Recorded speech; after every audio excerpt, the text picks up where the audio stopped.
হামাসের দেওয়া সর্বশেষ প্রস্তাবটিও প্রত্যাখ্যান করল ইসরায়েল। যুক্তরাষ্ট্রের মধ্যস্থতায় হামাসের দেওয়া সর্বশেষ যুদ্ধবিরতি ও জিম্মি মুক্তির প্রস্তাবটিও প্রত্যাখ্যান করল যুদ্ধবাজ ইসরায়েল। মার্কিন প্রেসিডেন্ট ডোনাল্ড ট্রাম্পের মধ্যস্থতায় গঠিত এক খসড়া পরিকল্পনায় হামাসের কাছ থেকে 10 জন জীবিত জিম্মির মুক্তি ও প্রায় 70 দিনের যুদ্ধবিরতির কথা বলা হয়।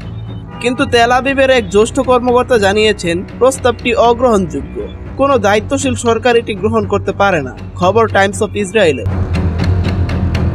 নাম প্রকাশে অনিচ্ছুক ওই ইসরায়েলি কর্মকর্তার মতে হামাস এমন সব শর্ত দিচ্ছে যা গ্রহণ করলে যুদ্ধের মূল লক্ষ্য অর্থাৎ হামাসকে ধ্বংস এবং সব জিম্মি মুক্তি তা অর্জন সম্ভব হবে না। তার ভাষায় এই প্রস্তাব বাস্তবসম্মত নয় এবং ট্রাম্পের দূত স্টিভ উইটকফের মূল প্রস্তাব থেকে এটি অনেক দূরে।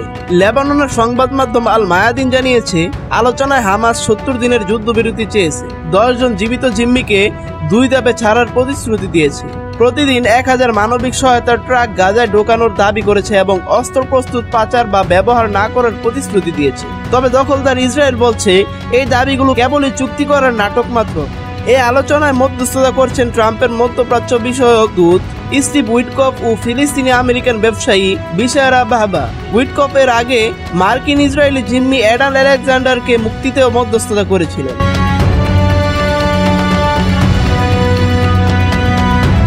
এদিকে ট্রাম্প গত রোববার জানান গাজা পরিস্থিতি নিয়ে ইতিবাচক অগ্রগতি হয়েছে, আমরা চেষ্টা করছি যুদ্ধ থামানো যায় কিনা। বর্তমানে যুদ্ধ বিধ্বস্ত ও অনাহারক্লিষ্ট গাজা উপত্যকা জুড়ে সংঘর্ষ আবার শুরু হয়েছে। ইসরায়েল দাবি করেছে তারা গত কয়েকদিনে 800 সশস্ত্র হামাস সদস্যকে হত্যা করেছে। তবে হামাস বলছে এই সময়ে 3785 জন ফিলিস্তিনি নিহত হয়েছেন। অন্যদিকে ইসরায়েলের হিসাব মতে এখনো 58 জন জিম্মি গাজায় আটক রয়েছেন, যাদের মধ্যে 20 জন জীবিত বলে ধারণা করা হচ্ছে। এদিকে যুদ্ধবাজ ইসরায়েলি প্রধানমন্ত্রী বেনিয়ামিন নেতানিয়াহু আগেই ঘোষণা দিয়েছেন যে হামাসকে ধ্বংস না করে, গাজায় তাদের প্রভাবকে উৎখাত না করে এবং সব জিম্মিকে মুক্তি না করা পর্যন্ত যুদ্ধ থামাবে না।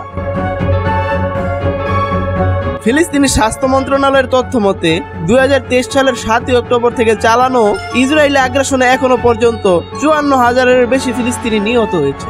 এছাড়া নিখোঁজ হয়েছেন আরো বেশ কয়েক হাজার। অন্যদিকে ইসরায়েল বলছে এ পর্যন্ত তারা 20,000-এর বেশি হামাস যোদ্ধা এবং 7 অক্টোবরের হামলায় অংশ নেওয়া 1600 জনকে হত্যা করেছে। এমতাবস্থায় নতুন কোনো যুদ্ধবিরতি বা চুক্তি বাস্তবায়ন আপাতত সম্ভব হচ্ছে না বলে মনে করা হচ্ছে।